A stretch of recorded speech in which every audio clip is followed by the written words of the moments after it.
Yo les buzzers, aujourd'hui on se retrouve pour la fin du drama entre Sir Gibbsy et la team Trash. Ce drama aura quand même terminé top tendance Twitter durant le live avec plus de 109 000 tweets envoyés dans ce laps de temps. Il y aura eu des personnalités qui seront venues sur le live, enfin qui ont fait leur acte de présence sur le chat. Il y aura eu One Kill Studio, il y aura eu le Roi des Rats et sûrement plein d'autres que je n'ai pas eu le temps de voir. Plus de 14 000 personnes dans un chat, autant vous dire ça parlait. Le drama avait plutôt bien commencé avec une vidéo plus ou moins envoyée en même temps que le démarrage du live par Clidéon, justement l'intéressé de ce drama. Ancien membre de la Team Trash, il expliquerait qu'il a quitté la Team Trash, on sait pas trop s'il a quitté à contre-cœur. En gros, il a été forcé de choisir entre sa copine ou son job chez Trash, même si on n'a pas parlé contrat, c'est là où est le problème. On ne sait pas s'il était sous contrat parce qu'en gros, la Team Trash, ces derniers se sont défendus en disant que ils en parlaient en tant que potes. Ils lui ont dit voilà, ta copine elle est néfaste pour toi, il faudrait peut-être que tu choisisses entre la Team Trash ou ta copine, ta famille et tes amis. Ok, on est d'accord, ça se fait pas, mais s'il était pas sous contrat, dans tous les cas, il n'y avait aucun problème. C'est vrai que pas top si la personne est déjà faible, on va dire s'il est en burn-out, c'est peut-être pas la meilleure des choses à dire, mais le drama a commencé comme ça.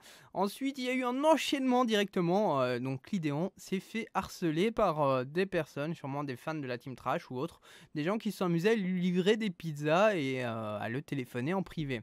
Autant dire, là on était chaud, on s'est dit ouais le drama il va être explosif, on va avoir plein de news, plein de leaks et tout sur les tréfonds, enfin les méandres de Trash, et non, ça s'arrêtera vraiment qu'à ça quasiment. Malheureusement, hormis parler du drama de Clidéon et de sa copine qui semblait ennuyer la Team Trash, car en fait elle s'énervait aussi sur les fangirls de Clidéon, car oui, vous le savez, hein, quand vous êtes connu, il y a la twittosphère, il y a les viewers qui sont un peu tous, je sais pas, dès que vous êtes une star, les gens vous trouvent beau, enfin vous love, ont envie de vous, voilà quoi, la fille était jalouse, ce qui est logique, hein, je peux comprendre. Après tu te fais harceler, c'est voilà, quand t'es une personne publique, c'est comme ça que ça arrive. Cette dernière c'était peut-être emportée vis-à-vis des fangirls, et tout simplement la Team Trash voyait ça d'un mauvais oeil, ce qui peut être compréhensible hein, des deux côtés. Je peux comprendre la copine qui s'énerve et je peux comprendre le côté Team Trash qui dit nous on veut pas de ça chez nous. Les membres de Trash expliqueront que en fait ces discussions privées,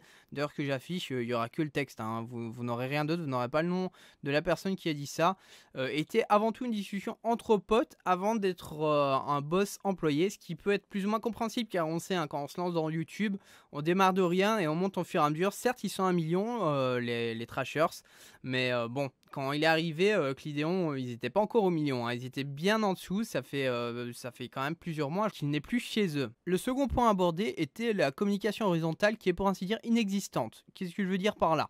En gros, tout simplement, chez Trash, il y a les big boss, en gros les trash core, comme on dit, hein, le cœur du trash, donc ceux qui sont là depuis le début, ce qui est logique, c'est eux qui ont le dernier mot, ce qui est normal, ils doivent quand même, c'est devenu une entreprise, Trasher, faut pas que ça se casse la gueule, donc si vous n'avez pas la même vision qu'eux, généralement on vous enverra vers la porte, hein, ce qui est logique, c'est une boîte quoi, vous rentrez pas dans le moule, je vois pas pourquoi la boîte devrait vous garder. Le dernier point abordé était le licenciement d'une dite manageuse pour être remplacée par la copine d'un des membres. J'ai envie de dire, voilà quoi, tu travailles depuis des années, même si c'était le cas, moi je trouve ça normal, après chacun sa vision des choses.